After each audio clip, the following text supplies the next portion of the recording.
out, we see Pedro Strop with his crooked hat in the 8th inning blowing games.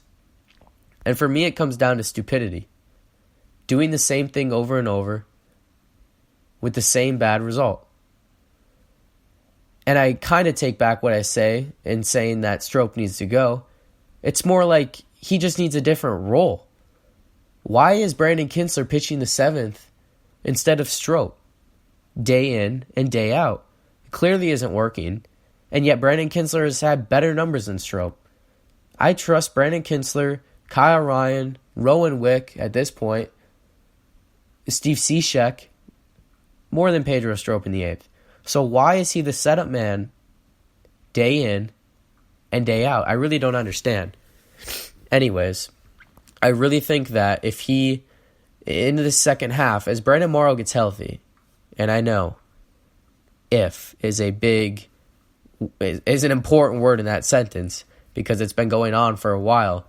However, if Brandon Morrow comes back healthy, all of a sudden, I think Pedro Strop switches to a role that we see him more in the 7th, maybe even in the 6th. I mean, this guy should not have any pressure on him. We've seen him not be able to handle it this year. I get that he's done it in the past, and I support Pedro Strop. Do not get me wrong. I think it's more of Joe Madden continuing to set him up for failure because we all know that this year he hasn't handled the pressure well. So I think, like I said, and I get Kimbrel blew it last night. However, before that and minus that one game against Pittsburgh that was a blowout, he's looked good. And if he, keeps molding into that closer, that's your guy. You paid for him. Okay, that's him in the 9th. Morrow's healthy. All of a sudden, he becomes an 8th inning guy if he comes back strong. That's a big if. I get that. However, I think Brandon Kinsler's right there as a good 8th inning guy. And all of a sudden, it just switches everything. I think if you switch off Cishek and Kinsler in the 8th, you bring in Strop in the 7th, along with these other guys, Kyle Ryan, Rowan Wick, Chatwood, whatever, I think it switches a lot for this pen. And I think that in the end, this team's potential, I'll continue to say it, comes down to the offense. Because, we can hit homers. We saw it today. 10 runs were scored off homers of the 11. But yet we only had 7 hits. And 3 of those were bombs. And 3 of the hits were by one guy. There's stuff to look at with this team. That offensively is where our kryptonite is. So in the end, I think that, and I think it's important with the deadline coming up because people are talking a lot about the bullpen recently with how the Cubs have blown games, but I think it's more of how Joe's using the guys he has. That's not to say I don't think bullpen help's not on the way, because I do think it is. But I wouldn't be surprised if Theo makes a move to kind of alter this team's lineup for the next couple of years. A big move. Because I've seen it a lot of places on social media with reporters and stuff that, Steve Cishek even said it last night with our road struggles. He doesn't have an answer. No one does. Something's wrong, I think, offensively, because you see zeros across the board. These guys have underperformed since 2016. Let's be honest. That's my kind of rant there in the middle of our game recaps. But anyways, the story. Ben Gamble with the 2-run single in the 8th against Strop as the Cubs lost this one 3-2. We only had 4 hits in this one. Josh Hader saved his 23rd of the season. And that was game 1. Let's move on to game 2 last night. Another heartbreaker. Even more than Friday. Rizzo got it started with a 2-run homer with his 21st of the season to make it 2-0. However, in the 8th, yet again, the 8th inning, last night, it was Steve Cishek who was brought in for John Lester after Lester threw 7 scoreless, 3 walks, 5 strikeouts, 4 hits. Now, I want to correct something that I made wrong with last night with blaming Joe for taking out John, just because it came out that John actually asked to be taken out. However, do I believe that? Not really. Because would you be that surprised with how much Joe Madden has been criticized that Lester wouldn't take the high road as a veteran and save, or not save, but kind of cover up for Joe? I mean, it's not a huge deal because Cishek's been pretty good. But when you look at it, I mean, I don't look at it like he should have thrown a whole nother inning. But I think when you're at 94 pitches, I get he's coming off the quote-unquote illness. And I get, yes, it was confirmed bronchitis, but, like, come on, you missed a few days. It's been a while, John. 94 pitches. And also I know the competitor John is. I mean, like I said last night, this dude could have thrown 110 if he needed to last night with the way he was throwing the ball. I mean, they were scoreless. They could barely do anything. And so I look at it like I said before, I'll get back to my point, that he didn't have to come out he didn't have to go the whole eighth. All he needed maybe was the first out or two. It's about pressure.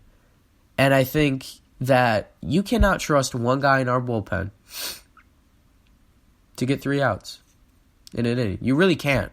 I mean, like, can you full-heartedly trust any one guy?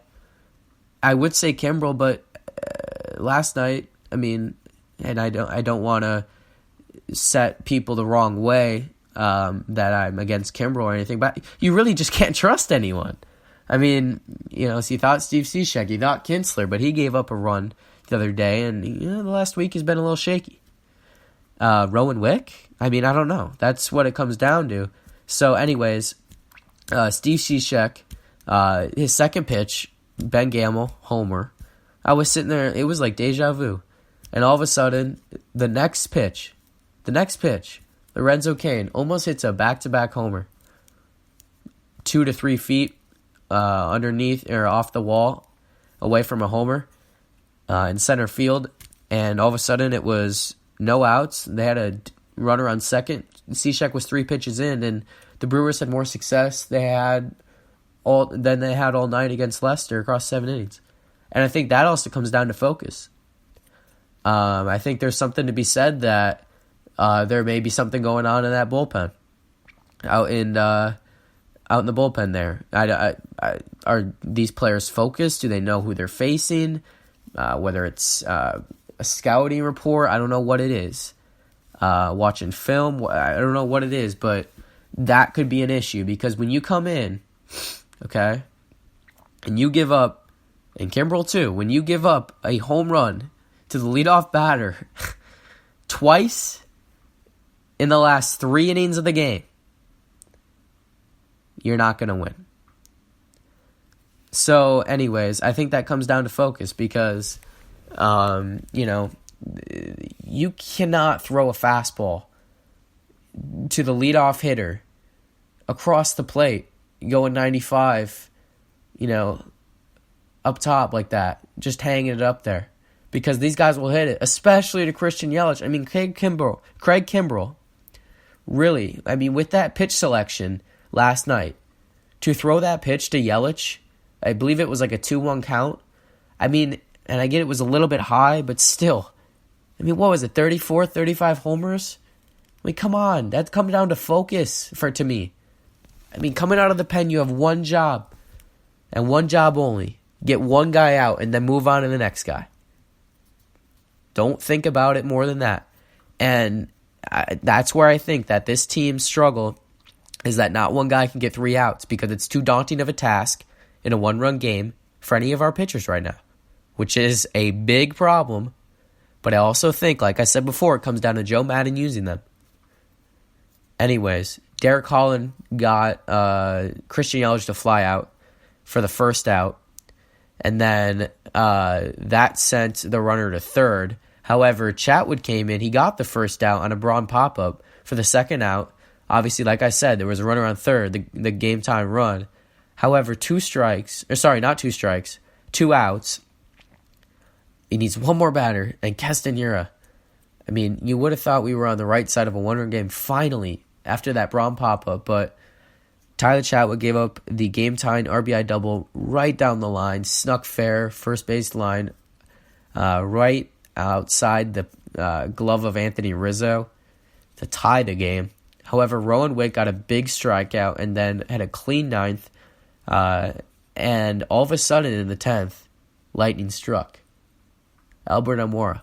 I mean, wow. His second homer in the last 5 games, or 4 games for Almora. Or no, sorry. Second homer in the last 3 games because he had hit one in the finale against the Giants. For some reason, I was thinking that was the first game of the series and the second, but no, it was the finale in which they won 4-1. Albert Almora smoked his 11th homer of the year off Freddie Peralta, and that was the moment. It was like, let's go. You really thought, finally, we're on the right side of a 1-run game. It was such an up-and-down game. I mean, the bullpen blew it, but they didn't totally blow it yet. And then the bottom of the frame came. Christian Yelich, like I said, it was actually number 36 for him. Solo homer off Craig Kimbrell. And then I was just about as speechless as anyone else. I mean, everyone didn't even know what happened in that stadium. Glenn and JD were like, what? I mean, they literally were so confused. I mean, Keston Hiura hit a 2-run opposite field homer on what looked like it was a line drive off the wall. I mean, I get that if it was a line drive off the wall, they had second and third with no outs. They're probably going to win. They would win. But, I mean, for that ball to get out the way it did, and just Christian Yelich hitting the homer, and Saladino, I think, walked, and all of a sudden, Keston Hiura, I mean, what a game for that kid, and he really has performed well. You have to tip your cap at some point, but also, like I said, a walk and 2 homers for Craig Kimbrell, the guy you're paying $15 million a year for the next 3 years. I mean, that comes down to focus. I mean, what are you doing in preparation? Coming in the game, throwing that ball to Christian Yelich, more Yelich to Hiura, because, I mean, a runner on first, no outs. We already given up the lead. It wasn't looking pretty, but still, and he killed that ball to opposite field. Just didn't really look like a homer. Just wasn't prepared for that, and I don't know. Something was missing there. Yet again, as the Cubs blew it, Albert Almora, it's too bad. His homer and John Lester's start were, blown away. Just like poof, like the wind.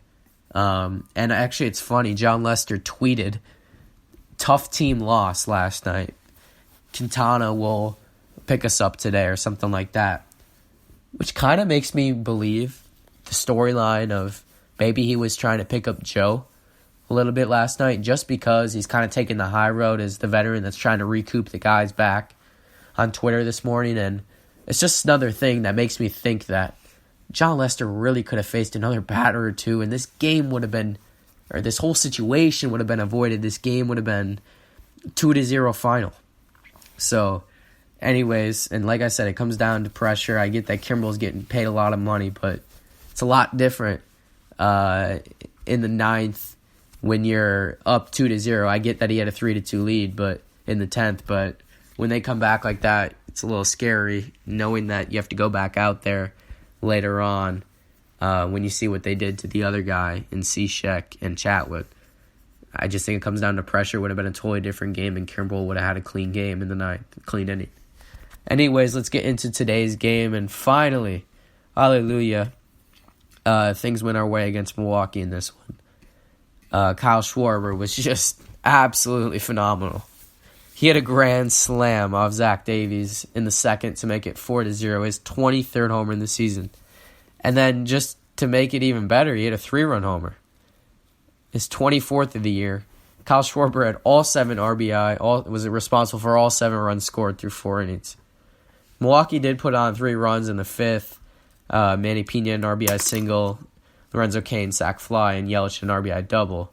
But in the 6th, Victor Caratini, in his return, hit his 5th homer in the season, another 3-run shot. As like I mentioned before, 10 of the 11 runs today were scored via the home run ball.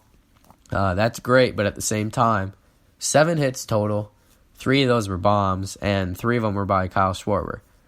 So not a great day for the other, 6, 7 guys in the lineup besides Caratini and Schwarber. But Jose Quintana was good in this one. He only went